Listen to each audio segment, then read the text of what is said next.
I'm Kerstin Reichert, and this is SEO in 2024.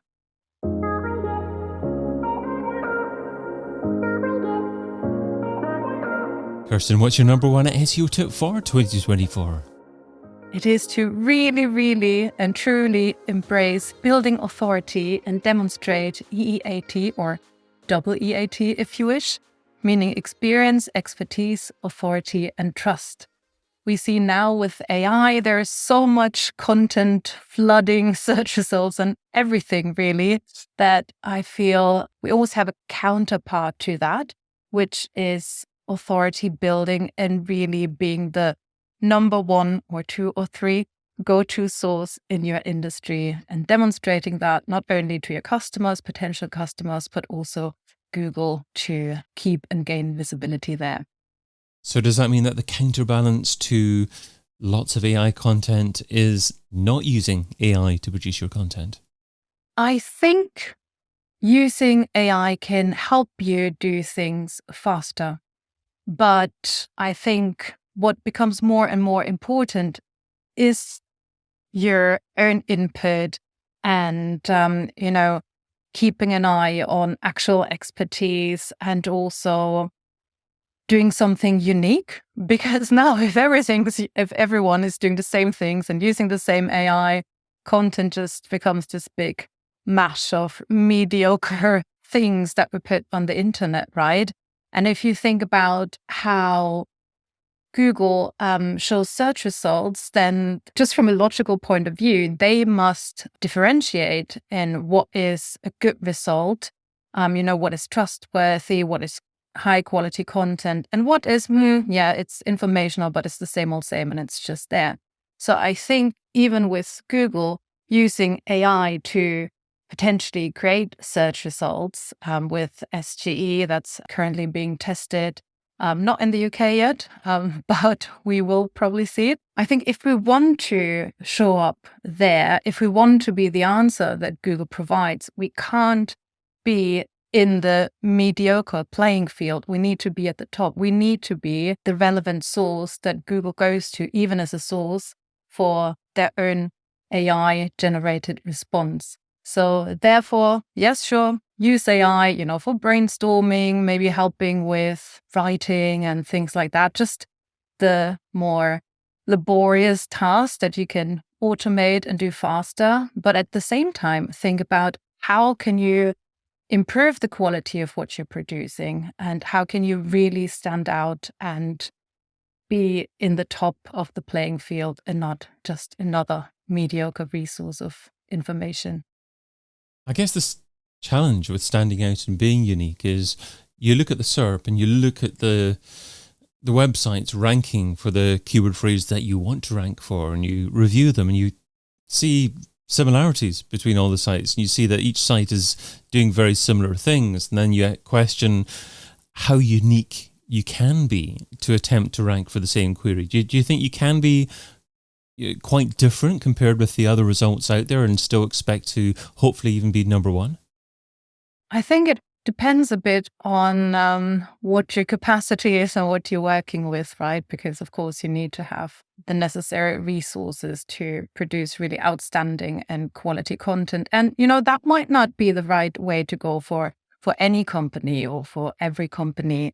I think for some, it might be enough to just produce content. But I think especially if you're in the field of your money, your lives, or anything finance or health related, this becomes even more important because then, whatever you say must be trustworthy and, factually correct. So I think it depends a bit on the type of business. But I do believe that you can stand out by doing things differently. Some of it will be the same, but you can create your own insights and you have your own opinion. You can work with experts. And if you don't have them internally, not everyone has the luxury of having all these experts within their own company, but then you can reach out, you can collaborate, you can amplify what you're doing by collaboration. And so I think it's using your knowledge, first of all, but second, also your creativity to really see how can you stand out.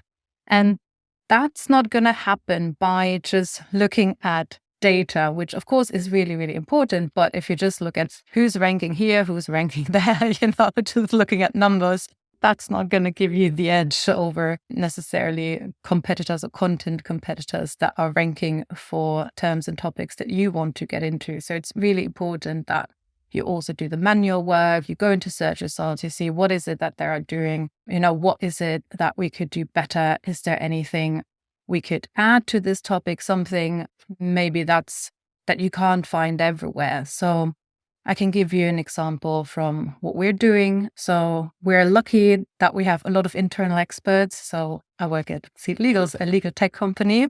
So we usually have, complex topics that we cover, also a lot in the area of finance, funding, and those sort of topics. And of course, we have lawyers in-house, we have funding experts in-house. So there's a lot of knowledge for us to tap into. And so we can use our colleagues to get unique information.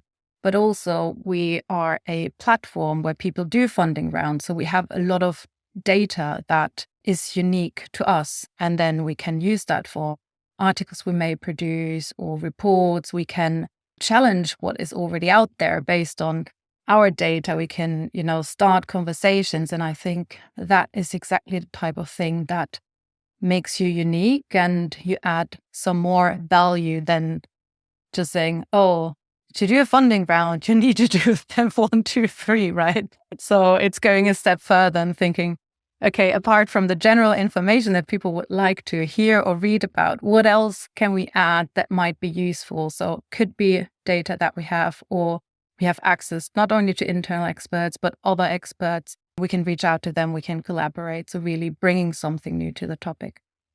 So do you try and combine the more factual information, the maybe steps 1, 2, 3 that you were talking about, with opinion from your thought leaders internally on the same piece? Or would you tend to keep those pieces of content separate and perhaps use your thought leaders for blog posts and have more factual information in your product pages, for example?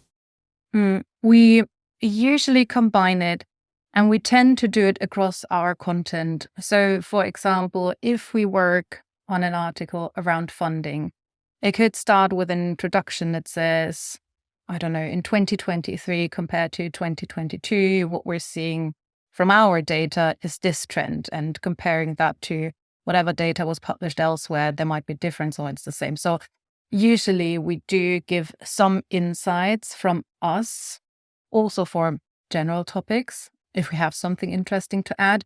And at the same time, yes, almost all of our content is produced in collaboration with internal experts. So we usually feature them in the article.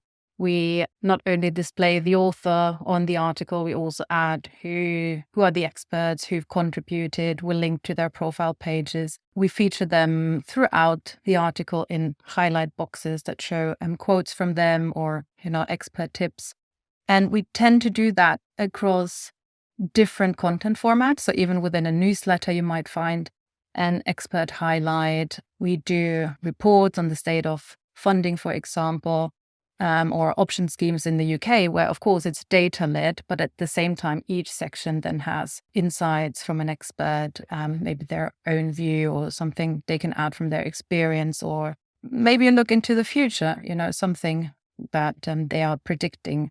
And I think you can also do that with content where it's maybe not the first and obvious thing to do, but I'll give you an example. So one thing in the startup space that I think is very useful, but has been overly produced and repeated almost, I want to say, are pitch deck templates. Of course, founders, when they pitch to investors, they want to see what is a great pitch deck, what does a good pitch deck look like, can I find a template online? So there are many, many, many, many pitch decks you can find online. And you might think, oh, this old thing, everyone's done it. Canva, they have their design pitch deck, and I don't know, whoever else. And we thought, okay, what do these pitch decks not have? So instead of just giving the framework and maybe the design or, a template for what founders could use, every step of it has insights from not only other founders, but also from investors. what do investors want to see. And by collaborating with investors for content for founders, that generated a huge amount of interest, and it's been hugely successful, founders downloading the pitch deck, because it was not just a good resource in terms of providing a template, but pairing that with insights from investors and what they want to see from founders during a pitch.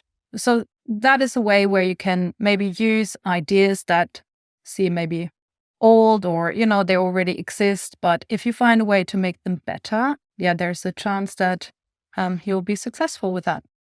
Wonderful. And you were talking a lot about internal experts there, but then I think you started talking about investors and possibly external experts there as well.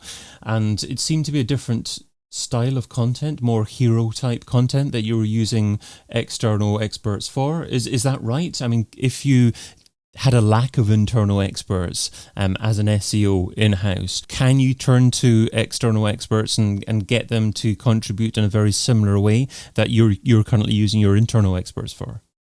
I think so, but it also, apart from finding the right people, I think it also involves relationship building. So you need to have someone who can do that, someone who has the time for it. And maybe also the personality to reach out, and find these people to work with. I think if you don't have the experts internally, or maybe you do have them, but they're not externally recognized as the experts, there's two things. So either you can attempt to build their profile if they're up for it. You can feature them on podcasts or other websites and really try to build their profile. And that's something we've done in the past. We looked for press opportunities to basically get coverage outside of our own website that would help establish their profile as an expert.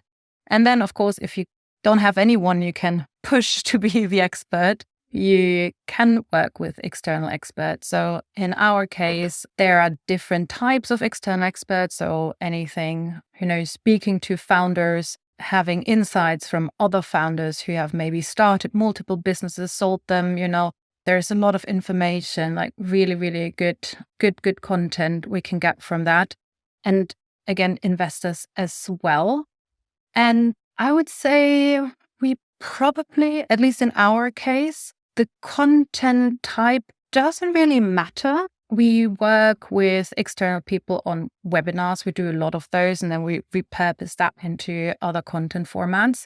But generally, we basically have a internal contact list or database or whatever you want to call it with people we've collaborated with in the past.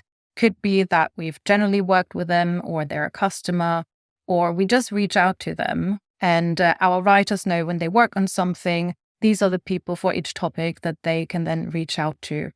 And sometimes this happens just by coincidence. We were working on some content and I saw on my LinkedIn feed a lady who's an investor. She did a graphic on different types of funding.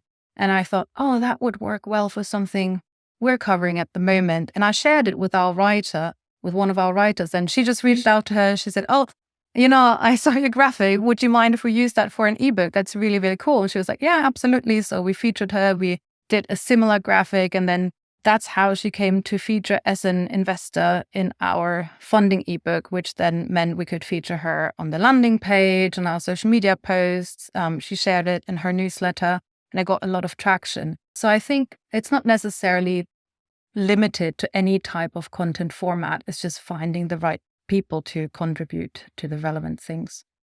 Absolutely. And making it easy for them as well. I mean, you talk about podcasts and webinars as well as your infographic example there as well. But if you reach out to someone, if you've got your own podcast series and you want them to be a guest, then it's an easier ask, I think, just to ask them to be interviewed, maybe for 20 minutes, half an hour or something like that. And if you structure the interview well, if you ask the right questions, then you can use segments of that within other forms of content that you publish on your website, that you have in infographics as well. So you make it easy for them and you don't ask too much of them from a time perspective. Yeah, 100%. That's a really, really good point, actually.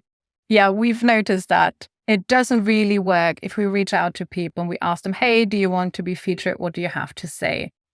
It hardly works. it's usually better if we schedule a call with them to interview them. We record the call, we draft, the content, we draft from what they've said, we draft the quotes for them, and then we send it back to them, say, are you happy with this? Asking them for a sign off, or if they want to make changes, also perfectly fine. But absolutely, I think the easiest way to do that is for us to do the heavy lifting, because they don't really have time, especially investors. They're always short of time.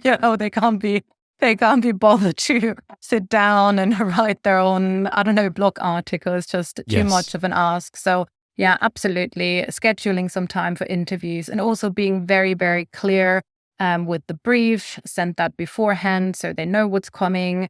Also be very clear in your timelines, what's happening next, what do you expect, by when do you need sign off, and really, really project manage, and I guess stakeholder manage as well. But yeah, really, really, do the legwork and take care of all the heavy lifting and managing of it.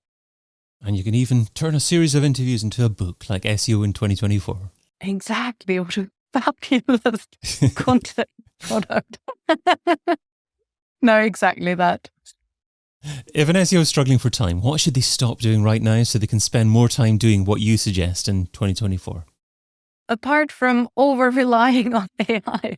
No, I'm joking. Hopefully that helps cut some time. But I think what you could stop doing is working in silo. I think a lot of successful SEO campaigns are successful because you step out of the SEO bubble. And that's also something I've seen for people. People are successful when they, not stuck in just the SEO tunnel, but they open up, they reach out, they find what's important to the business and then collaborate with other people. So I think a good time saver is maybe step back from the endless backlog and SEO roadmap, see what is the most important thing to do for the business at the moment, and then find the right people in the business to collaborate with you on that. Kerstin Reichert is SEO and content lead at Seed Legals, and you can find her over at seedlegals.com.